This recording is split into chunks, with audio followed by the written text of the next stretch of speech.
जिस इंसान ने आज तक कोई भी गलती नहीं की है, उस इंसान ने आज तक कुछ भी नया करने का ट्राई ही नहीं किया है। ऐसा ही कुछ मानते थे दुनिया के सबसे महान साइंटिस्ट एल्बर्ट आइंस्टाइन। 14 मार्च 1879 जर्मनी के उल्म शहर में एक यहूदी परिवार में पैदा हुए थे सर एल्बर्ट आइंस्टाइन। उनके पैदा होने के बाद डॉक्टर्स ने नोटिस किया कि उनका सर नॉर्मल बच्चों के मुकाबले काफी बड़ा था और वो एक एबनॉर्मल बच्चे के रूप में जन्मे थे। इसके बावजूद भी उनका दिमाग इतना तेज था कि आज तक कोई भी उनका मुकाबला नहीं कर पाया। आज 60 साल हो गए आइंस्टाइन हमें छोड़ के चले गए हैं, लेकिन आज भी साइंस उनकी थीसिस के बिना कमजोर है। तो यही वजह है कि हर कोई उनके दिमाग के बारे में जानना चाहता है कि आखिर उनके ब्रेन में ऐसा क्या था जो कि उन्हें इस मुकाम तक लेकर आया कि आज उन्हें दुनिया भर में ग्रेटेस्ट साइंटिस्ट के नाम से जाना जाता है। क्या उनके ब्रेन में कोई सुपरनैचुरल पार्ट्स थी? तो आज हम इस वीडियो में इसी विषय के ऊपर चर्चा करेंगे। दरअसल जब एल्बर्ट आइंस्टाइन का जन्म हुआ था तब उनका सर किसी भी नॉर्मल बच्चे से ज्यादा बड़ा था। नॉर्मली बच्चे 1 या 2 साल की उम्र में बात करना सीख जाते हैं, लेकिन आइंस्टाइन 4 साल की उम्र तक बिल्कुल भी बात नहीं कर पाते थे। मगर एक दिन जब वो अपने माता पिता के साथ रात के खाने पर बैठे थे तो अचानक आइंस्टाइन ने कहा, सूप बहुत ही गर्म है। अपने बेटे को इस तरह एकदम साफ बोलता सुन उनके पेरेंट्स हैरान हो गए और खुश भी हुए। लेकिन बाद में जब उनसे पूछा गया कि अब तक तुम क्यों कुछ नहीं बोलते थे, तो आइंस्टाइन ने अजीब से जवाब दिया कि अब तक तो सब कुछ सही था। आइंस्टाइन के जीवन से जुड़े अजीबोगरीब किस्से यही नहीं रुके, बल्कि उनके बड़े होने पर भी उनकी कई ऐसी आदतें थी जिनके बारे में सुनकर हर कोई हैरान रह जाता है। जैसे कि एल्बर्ट आइंस्टाइन को डेट्स और फोन नंबर याद रखने में प्रॉब्लम होती थी, यहाँ तक कि उन्हें खुद का टेलीफोन नंबर भी याद नहीं रहता था। एक बार उनके एक सहकर्मी ने उनसे उनका फोन नंबर मांगा तो आइंस्टाइन उनके पास रखे टेलीफोन डायरेक्टरी में अपना नंबर ढूंढने लगे। ये देख के सहकर्मी ने चकित होकर बोला, आप अपना खुद का फोन नंबर क्यों याद नहीं रखते? तो आइंस्टाइन ने उनको कहा कि किसी ऐसी चीज को भला क्यों मैं याद रखूं जो मुझे किताबों में ढूंढने से मिल जाती है। आइंस्टाइन कभी भी जूतों के अंदर मोजे नहीं पहनते थे, क्योंकि उनकी टांगों की उंगलियां इतनी बड़ी थी कि बचपन में हमेशा टांगों की उंगलियों की वजह से मोजे में छेद हो जाते थे। इसलिए उन्होंने मोजा पहनना ही छोड़ दिया। यहाँ तक कि वो अपने जूतों के फीते भी दूसरों से बंधवाते थे, क्योंकि उन्हें जूते के फीते बांधना भी नहीं आता था। दोस्तों, आइंस्टाइन हमेशा कहते थे कि मेरे अंदर कोई खास चीज नहीं है, पर मैं तो केवल एक ऐसा इंसान हूँ जिसमें क्यूरियोसिटी कूट कूट कर भरी हुई है।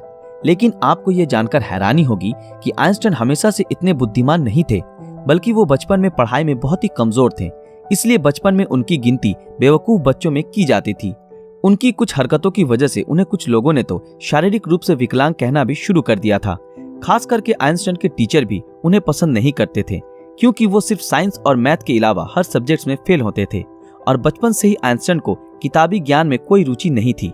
हालांकि इसके बावजूद भी उन्होंने दुनिया के सामने साइंस की कई ऐसी थीसिस पेश की जिसके बिना आज भी साइंस कमजोर है, और यही वजह है कि उनका दिमाग आज भी चर्चा का विषय बना हुआ है। 18 अप्रैल 1955 आइंस्टाइन की मृत्यु के बाद पैथोलॉजिस्ट डॉक्टर थॉमस हार्वे ने आइंस्टाइन के परिवार की अनुमति के बिना ही उनके दिमाग को रिसर्च के लिए निकाल लिया था और वो वहां से भाग गए। इस हरकत के लिए डॉक्टर हार्वे को नौकरी से निकाल दिया गया, लेकिन उन्होंने कहा कि ऐसा उन्होंने सिर्फ रिसर्च के लिए ही किया है और वो वादा करते हैं कि वो आइंस्टाइन के दिमाग पर रिसर्च जरूर करेंगे ताकि आने वाले समय में इससे साइंस और साइंटिस्ट दोनों को ही कुछ फायदा हो सके। लेकिन रिसर्च के लिए परमिशन न मिलने के कारण डॉक्टर हार्वे ने आइंस्टाइन के दिमाग को एक जार के अंदर बेसमेंट में कैद रखा। बाद में आइंस्टाइन के बेटे हैंस एल्बर्ट आइंस्टाइन की अनुमति के बाद डॉक्टर हार्वे ने आइंस्टाइन के दिमाग पर रिसर्च करना शुरू किया। पहले उन्होंने आइंस्टाइन के दिमाग का वजन किया, जिसका वजन 1230 ग्राम था, जो नॉर्मल इंसान के दिमाग के वजन से काफी छोटा था, क्योंकि दरअसल एक इंसान के दिमाग का वजन करीब 1400 ग्राम होता है। इसके बाद डॉक्टर हार्वे ने आइंस्टाइन के ब्रेन को 240 भागों से टुकड़े किए और उन टुकड़ों को दुनिया भर के मशहूर रिसर्चर्स के पास भेज दिया ताकि वो अच्छे से देख सके कि आखिर आइंस्टाइन के दिमाग में ऐसा क्या था जो बाकी आम इंसानों में नहीं था।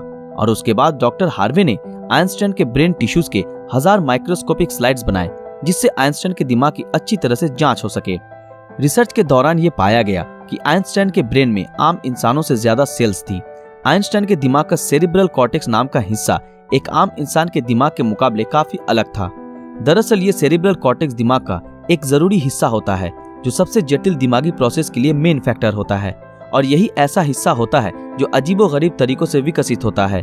और साइंटिस्टों का मानना है कि यही वजह थी कि उनका दिमाग बहुत ही असाधारण सोचता था।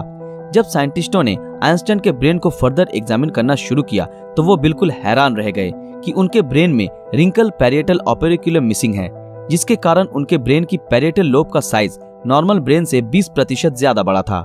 साइंटिस्टों का कहना है कि यही वजह है कि आइंस्टाइन की मैथमेटिकल स्किल और चीजों को इमेजिन करने की पावर नॉर्मल ब्रेन से ज्यादा थी और उनके दिमाग में न्यूरॉन्स की डेंसिटी 17% ज्यादा थी, जिस वजह से आइंस्टाइन को ज्यादा ब्रेन पार्ट मिलती थी।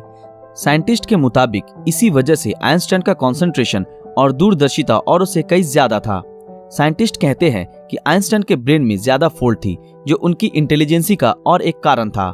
आइंस्टाइन का दिमाग 46 टुकड़े के रूप में अमेरिका के फिलाडेल्फिया शहर के मटर म्यूजियम में प्रिजर्व किया गया है। दोस्तों, आज साइंस ने कितनी तरक्की कर ली है, लेकिन इसके बावजूद आज भी आइंस्टाइन के दिमाग और इंटेलिजेंसी एक पहेली बनी हुई है। लेकिन साइंटिस्टों को आशा है कि फ्यूचर में किसी बेहतरीन टेक्निक के जरिए आइंस्टाइन के दिमाग को और भी बेहतर तरीके से जानने में कामयाबी हासिल होगी। डॉक्टर थॉमस ने आइंस्टाइन के दिमाग के साथ जो कुछ भी किया, क्या वो सही था या गलत? इस बारे में आपकी राय हमें कमेंट में जरूर बताएं। दोस्तों, आज के लिए बस इतना ही। आशा करते हैं आप लोगों को ये वीडियो पसंद आया होगा। तो फिर मिलेंगे अगले वीडियो में ऐसे ही किसी मजेदार विषय के साथ। अगर आप ऐसे ही और वीडियो देखना चाहते हो तो हमारे इस चैनल को सब्सक्राइब करके बेल आइकन ऑन कर दें, ताकि जब भी कोई नया वीडियो आए आप तक नोटिफिकेशन पहुंच जाए। अगर ये वीडियो आप लोगों को अच्छा लगा तो इस वीडियो को लाइक, कमेंट और ज्यादा से ज्यादा शेयर जरूर करें। तो मिलते हैं आपके साथ अगले वीडियो में, तब तक के लिए शुक्रिया।